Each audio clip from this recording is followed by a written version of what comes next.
क्या हो अगर हम लोग फंस जाएं एक बेड रॉक के प्रिजन में। यहाँ से निकलना हार्ड तो होगा बट निकला जा सकता है। लेकिन क्या हो अगर मैं आपसे कहूँ कि आपका वर्ल्ड ही कन्वर्ट हो जाए उस प्रिजन में। यस गाइस, आज हम लोग एक ऐसी वर्ल्ड में फंस चुके हैं जो बना हुआ है पूरा ही बेड रॉक से। यहाँ के सारे ट्रीज, विलेज एंड यहाँ तक कि ओशियन भी कन्वर्ट हो चुका है बेड रॉक में। इसलिए इस वर्ल्ड में सर्वाइव करना काफी ज्यादा हार्ड हो चुका है। बट आप तो जानते हो हम लोग को चैलेंजेस लेना कितना ज्यादा पसंद है। इसलिए आज हम लोग सर्वाइव करने वाले हैं एक बेड रॉक ओनली वर्ल्ड में और बीट करने वाले हैं इस वर्ल्ड को, वो भी 100 डेज की लिमिट में इन हार्डकोर। ऑलराइट गाइस, तो ये है अपना बेड रॉक का वर्ल्ड एंड जैसे ही हम लोग इसमें स्पॉन होते हैं हम लोग चले जाते हैं ट्रीज को कट करने के लिए। वेट, इस वर्ल्ड की शुरुआत ऐसे तो बिल्कुल भी नहीं होने वाली। बेड रॉक के ट्री हैं भाई, नेदरहाइट की पिकैक्स ले आओ तब भी कुछ नहीं होने वाला। इसलिए हम लोग बढ़ जाते हैं आगे की साइड और पहुंच जाते हैं एक ओशियन के पास। और जैसा कि मैंने बताया यहाँ के ओशियन भी कन्वर्ट हो चुके हैं बेड रॉक में, तो हम लोग इस ओशियन से मछली तक नहीं मार के खा सकते। बट फिर भी मैं देखना चाहता था कि इस ओशियन के दूसरी साइड क्या है, इसलिए मैं आगे बढ़ता रहता हूँ एंड मेरे को दिख जाती है शिपरैक। और वैसे तो मेरे को इस शिपरैक से ज्यादा उम्मीद होती नहीं है, बट फिर भी मैं देखता हूँ कि क्यों ना एक बार इसको चेक कर ही लिया जाए। एंड मेरे को मिल जाती है यहाँ पर एक चेस्ट जिसमें से हम लोग को मिल जाते हैं काफी सारे पेपर एंड एमरल्ड्स। एंड एक और चेस्ट होती है इस शिपरैक में जिसमें से हम लोग को मिल जाता है थोड़ा बहुत food and moss block. And in moss block से हमारी वुड की प्रॉब्लम तो सॉल्व हो चुकी थी। मेरे दोस्त को एक सस्पिशियस स्टू मिलता है जिसको वो मुझसे बिना पूछे ही खा लेता है। एंड देखना भाई अब कैसे अंधा बन के घूम रहा है। वैसे ये इफेक्ट 2-3 सेकंड का ही होता है, ये जल्दी खत्म हो जाता है। बाकी इस शिपरैक से हम लोग को और कुछ तो मिलने नहीं वाला, इसलिए हम लोग बढ़ने लगते हैं आगे की तरफ। एंड चलते चलते भाई रात हो जाती है, फिर भी हम लोग को कुछ भी नहीं मिलता। बट फिर मेरे को दिखती है एक झलक कुछ अजीब से स्ट्रक्चर्स की। एंड जब मैं उनको ध्यान से देखता हूँ तो मेरे को पता चलता है ये तो विलेज है। तो मैं फटाफट से उस विलेज में आ जाता हूँ। हम लोग को यहाँ पर खाने के लिए हेबेल मिलते हैं एंड कोल्ड ऑन में भी बहुत सारा पानी भरा हुआ था। और इस विलेज की जब हम लोग चेस्ट को लूटते हैं तो उसमें से भी हम लोग को काफी सारा फूड मिलता है। एंड एक तो टूल स्मिथ का घर मिलता है जिसके अंदर से हम लोग को मिल जाते हैं आयरन एंड डायमंड्स। एंड आगे चल के मुझे एक विलेजर के घर पे क्राफ्टिंग टेबल भी मिल जाती है। तो मैं फटाफट से अपने खाने के लिए कुछ ब्रेड्स बनाता हूँ एंड उस क्राफ्टिंग टेबल को भी चुरा लेते हैं। और इस विलेज में कुछ और चेस्ट हम लोग को मिलती है, हम लोग उन सारी चेस्ट को भी लूट लेते हैं और बाद में चेस्ट को भी मतलब कि भाई कुछ भी नहीं छोड़ते। एंड फिर मेरे को एक विलेजर दिखता है जो पता नहीं भाई क्या ही करना चाह रहा था, कुछ ज्यादा ही बुरी तरीके से फंस चुका था। एंड ये आयरन गोलम भी उसकी मदद नहीं कर रहा था, इसलिए मैं इस आयरन गोलम को मारने लगता हूँ ताकि हम लोग को आयरन मिले। फिर मैं उसकी बकेट बना के लावा और वाटर को कलेक्ट कर पाऊंगा एंड अपना स्टोन फार्म बना पाऊंगा। वैसे पहले से ही मेरे पास आयरन पड़ा हुआ था एक बकेट बनाने के लिए, फिर भी पता नहीं मैंने उसको क्यों मारा। समझो भाई मारना पड़ता है। वैसे भी वो कर ही क्या रहा था, उनका काम होता है विलेजर्स को ज़ॉम्बी से प्रोटेक्ट करना। बट इस बेड रॉक के वर्ल्ड में ज़ॉम्बीज तो स्पॉन ही नहीं होते।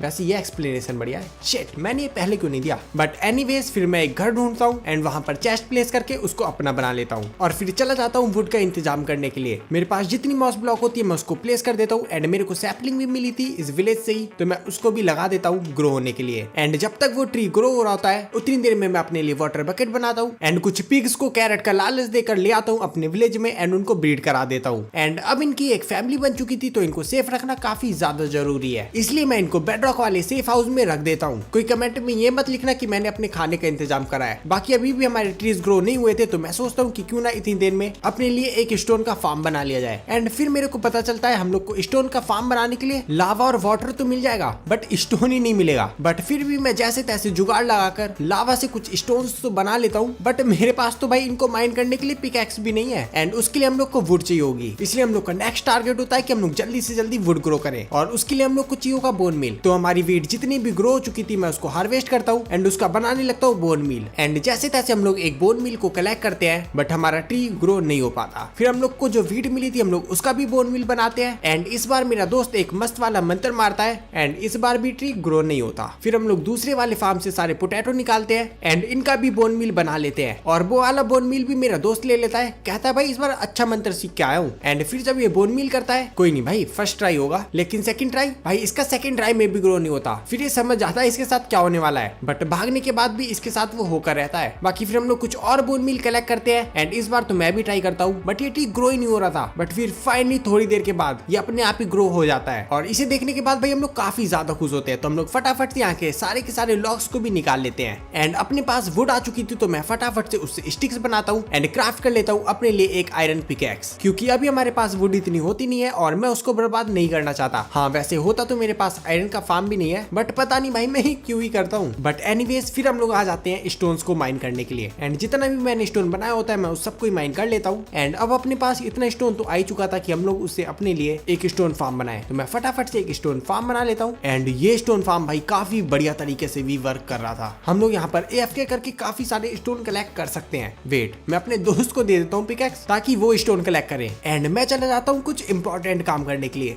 जैसे कि टहलना। यस, टहलना बहुत जरूरी है सेहत के लिए। और फिर मेरे को दिखता है कि हमारे तो और ट्रीज भी ग्रो हो चुके हैं, तो मैं चला जाता हूँ उनको कट करने के लिए। एंड मैं देखता हूँ भाई मैं इनको हाथ से क्यों कट कर रहा हूँ, अब तो हमारे पास स्टोन का फार्म हो चुका है, तो मैं अपनी मेहनत के स्टोन से एक्स बनाता हूँ। हाँ, अपनी मेहनत के स्टोन से। एंड फिर चला जाता हूँ ट्रीज से लॉक कट करने के लिए। मैं आके सारे लॉक्स को तो कट करता ही हूँ, साथ में सीड्स से लीव भी कट कर लेता हूँ ताकि मैं उनसे बोन मिल बना पाऊँ एंड अपने ट्रीज को दोबारा से ग्रो कर पाऊँ एंड दोबारा से लॉक्स को कट कर लूँ। एंड फिर थोड़े बहुत लॉक्स को कट करने के बाद मैं चला जाता हूँ इन विलेजर्स के सारे बेड निकालने के लिए एंड उन सबको एक ही जगह पर प्लेस कर देता हूँ ताकि यूनिटी रहे भाई, यूनिटी इज द पावर। हाँ, यूनाइट करके बस मैं इनको जेल में डाल देता हूँ और वैसे इनको यहाँ पर लाने भी नहीं पड़ता, बस बेड लगा दूं ये अपने आप ही आ जाते हैं, बस थोड़ा बहुत बेड का लालच देना होता है। और वैसे मैंने सारी बेड लगा दिए थे तो मेरे पास लालच देने के लिए भी बेड नहीं थे, इसलिए मैं थोड़ी बहुत और वुड कलेक्ट करता हूँ एंड कुछ और न्यू बेड्स क्राफ्ट कर लेता हूँ। बाकी अब तो हम लोग को बस रात का इंतजार करना था ताकि हम लोग इनको बेड का लालच दे सके। तो फिर हम लोग इंतजार करने लगते हैं रात का एंड काफी सारे स्टोन्स को भी बीच में माइन कर लेते हैं। एंड फिर जैसे ही रात होती है हम इन विलेजर्स को ल्योर करके लाने लगते हैं इनके ब्रांड न्यू हाउस में एंड ये लोग इस हाउस में काफी ज्यादा सेफ भी फील कर रहे थे। देख रहे हो भाई कितने आराम से ये लोग सो रहे हैं। और इन विलेजर्स को एक साथ करने की खुशी में हमारे विलेज में आयरन गोलम भी आते हैं जो कि हम लोग को फ्री में आयरन देके जाते हैं। और ये लोग एक बार नहीं कई बार आते हैं तो हम लोग इनसे काफी सारा आयरन भी ले लेते हैं एंड अपने लिए एक आयरन की स्वॉर्ड बनाते हैं, थोड़ा बहुत और आयरन उधार मांगते हैं एंड अपने लिए आयरन के टूल्स भी बना लेते हैं, कुछ और गोलम्स की बलि चढ़ती है एंड फिर फाइनली हम लोग क्राफ्ट कर लेते हैं अपना complete iron armour set. And इसे क्राफ्ट करने के बाद हम लोग इतने पावरफुल तो हो ही गए थे कि हम लोग आराम से जाकर नेदर में सरवाइव तो कर ही सकते हैं। इसलिए फिर हम लोग अपने लिए शील्ड बनाते हैं एंड चले जाते हैं लावा पूल की तलाश में। एंड काफी देर ढूंढने के बाद भी हम लोग को लावा पूल तो नहीं दिखता, बट हम लोग को मिल जाता है एक रूइंड पोर्टल जहाँ पर लावा तो होता ही है एंड यहाँ पर एक चेस्ट भी होती है जिस चेस्ट के अंदर हम लोग को मिल जाते हैं गोल्ड के tools, armour and enchanted Apple. Yes भाई, हम लोग को एक इंचेंटेड एप्पल मिल जाता है। बाकी यहाँ पर लावा भी इनफ होता है कि हम लोग इस पोर्टल को कंप्लीट कर सके, बट ये रूइन पोर्टल हम लोग के घर से कुछ ज्यादा ही दूर होता है, इसलिए हम लोग सोचते हैं कि इसको यहाँ पर कंप्लीट करने का तो कोई फायदा नहीं है। इसलिए मैं वापिस चला जाता हूँ अपने घर पे एंड हमारे पास डायमंड होते हैं तो मैं डायमंड की पिकैक्स बनाता हूँ एंड वापिस आके यहाँ से ऑब्सीडियंस को कलेक्ट कर लेता हूँ और फिर घर पर आके अपने लिए एक पोर्टल बनाते हैं एंड उसको एक्टिवेट करके चले जाते हैं नेदर के अंदर।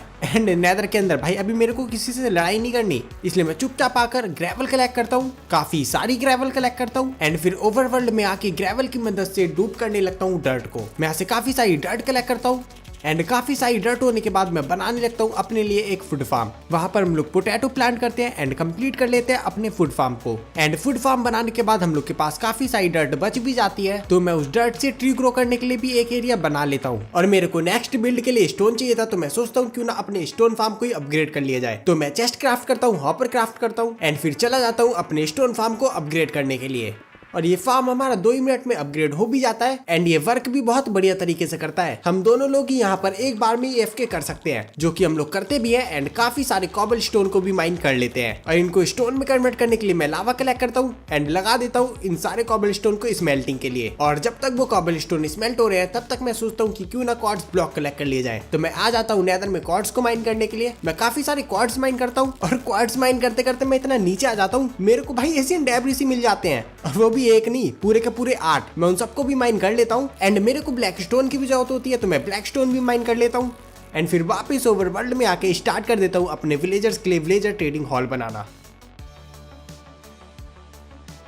ऑलराइट, तो अभी अपना विलेजर ट्रेडिंग हॉल भी बन चुका है और वैसे मैंने इसको जापानीज स्टाइल में बनाने की कोशिश करी थी, बट मुझे लग रहा है ये अटेम्प्ट मेरा फेल हो गया। बट फिर भी भाई ये देखने में काफी ठीक ठाक सा तो लग रहा है। वैसे भी मैंने पहली बार ही जापानीज स्टाइल में कुछ बिल्ड करने की कोशिश करी है। बाकी अंदर से देखोगे तो ये अभी पूरा खाली है। यहाँ पर अभी विलेजर्स को मूव करना है और लाइटिंग के लिए टॉर्चेस वगैरह भी लगानी है। चलो वो तो मैं लगा दूंगा। बाकी सबसे पहले मैं लग जाता हूँ इन विलेजर्स को मूव करने के लिए। मैं इनके सारे बेड तोड़ लेता हूँ एंड जब रात होती है तो इन विलेजर्स को इन्हीं बेड का लालच देकर अपने ट्रेडिंग हॉल में ले आता जाता हूँ और फिर बारी थी इनसे ट्रेड करने की, जिसके लिए हम लोग को चाहिए थी स्टिक्स। तो मैं लग जाता हूँ भाई काफी सारे ओक लॉक्स को कट करने के लिए। मैं काफी सारे ओक लॉक्स को कट करता हूँ एंड फिर कुछ विलेजर्स को फ्लेचर की जॉब देकर स्टार्ट कर देते हैं इनसे स्टिक्स की ट्रेड करना। मैं इनसे काफी सारे स्टिक्स के बदले एमराल्ड कलेक्ट कर लेता हूँ एंड फिर क्राफ्ट कर लेता हूँ एक ब्लास्ट फर्नेस, क्योंकि हम लोग को एक आर्मर चाहिए था ताकि हम उससे आर्मर ट्रेड कर पाए। एंड थोड़ी बहुत ट्रेडिंग करने के बाद ही वो एक्सपर्ट लेवल का हो गया था, तो हम लोग उससे अपने डायमंड के आर्मर भी ट्रेड कर लेते हैं और एक विलेजर को वेपन स्मिथ बनाकर उससे डायमंड की स्वॉर्ड और एक्स भी ट्रेड कर लेते हैं। और इसी के साथ अपने सारे के सारे डायमंड के आर्मर, टूल्स एंड वेपन तैयार थे। अब बस हम लोग को इनको एन्चेंट करना है एंड इस बार मैं अपनी पिछली गलती सुधारूंगा। पिछली बार तो मैं भूल ही गया था कि हम क्लैरिक से भी लैपिस ट्रेड कर सकते हैं, इसलिए इस बार मैं एक विलेजर को क्लैरिक बनाता हूँ एंड उससे ट्रेड करके लैपिस ले लेता हूँ ताकि हम इंचेंटिंग टेबल में अपने आर्मर को इंचेंट कर सके। बाकी लैपिस कलेक्ट करने के बाद बारी होती है अपना एक इंचेंटिंग रूम बनाने की, और मैं सोचता हूँ भाई इंचेंटिंग रूम बनाने से बढ़िया अपना हाउस ही बिल्ड कर लिया जाए और उसमें हम लोग अपना इंचेंटिंग रूम भी बना लेंगे। तो मैं लग जाता हूँ अपने हाउस को बिल्ड करने के लिए और ब्लॉक्स वगैरह मेरे पास पहले की पड़े होते हैं, तो मैं इजिली अपने हाउस को भी बिल्ड कर लेता हूँ।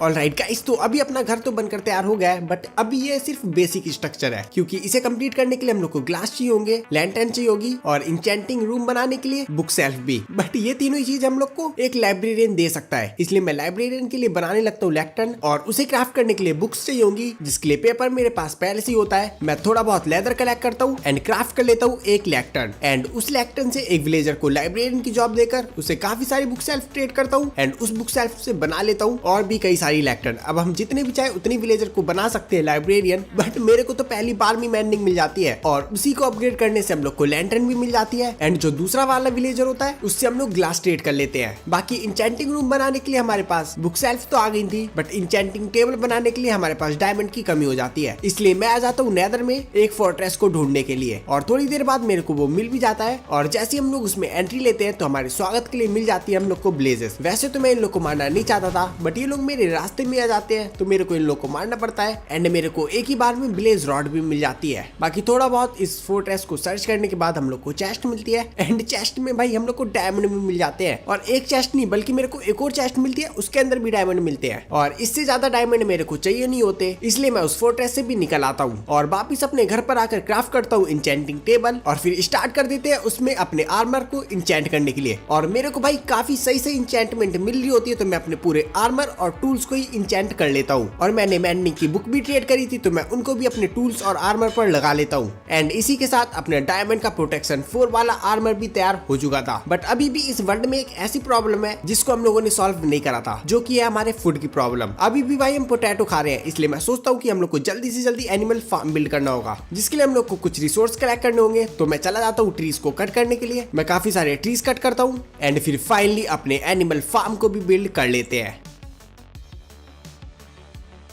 ऑलराइट गाइस, तो अभी अपना एनिमल फार्म तो बन चुका है, बस अभी उसमें हम लोग को इन एनिमल्स को मूव करना है। तो मैं फटाफट से इन एनिमल्स को अपने एनिमल फार्म में लेकर आ जाता हूँ और देखोगे तो भाई अपना एनिमल फार्म देखने में काफी ज्यादा तगड़ा लग रहा है। यहाँ पर प्रॉपर ग्रास वाला एरिया है, लाइटिंग वाइटिंग भी है, ट्रीज वगैरह भी लगा दी है, जिसकी वजह से काफी ज्यादा मस्त लग रहा है। और देखोगे तो सबसे पहले हम लोगों ने राइट साइड में रख रखे हैं अपने पिग्स, जो की मेरे को कुछ ज्यादा ही प्यारे हैं। और वो क्यों, वो तो आपको पता ही है। और इन्हीं के जस्ट सामने हम लोगों ने रख रखी है सीप्स, जिनसे हम लोग वुड ले सकते हैं, बट अभी के लिए सीप्स इतनी ज्यादा है नहीं। बाकी देखोगे तो इसी के आगे हम लोगों ने काउस भी रख रखी है, जिनसे हम लोग मिल्क और लेदर ले सकते हैं। और मैंने सोचा जब हम सारे एनिमल्स रख ही रहे हैं तो इन चिकन्स को भी क्यों ही भूलना, तो मैं यहाँ पर इन चिकन्स को भी ले आया हूँ। बाकी देखोगे तो भाई पीछे काफी सारा एरिया है जहाँ पर हमारे एनिमल्स घूम भी सकते हैं। हाँ, वो बात अलग की मैं इनको कभी घुमाऊंगा नहीं। और पता नहीं मेरा दोस्त क्यों मेरे आगे पीछे घूम रहा है, शायद ही कह रहा होगा कि चलो एंडर ड्रैगन को मारते हैं, बट आज नहीं, उसको मारेंगे हम नेक्स्ट वीडियो में। बाकी अगर आपको ये वीडियो पसंद आई तो लाइक करना, लाइक टारगेट है 1000 लाइक कंप्लीट करा देना एंड कमेंट करना, शेयर करना और चैनल को सब्सक्राइब करे बिना मत जाना। मैं चला,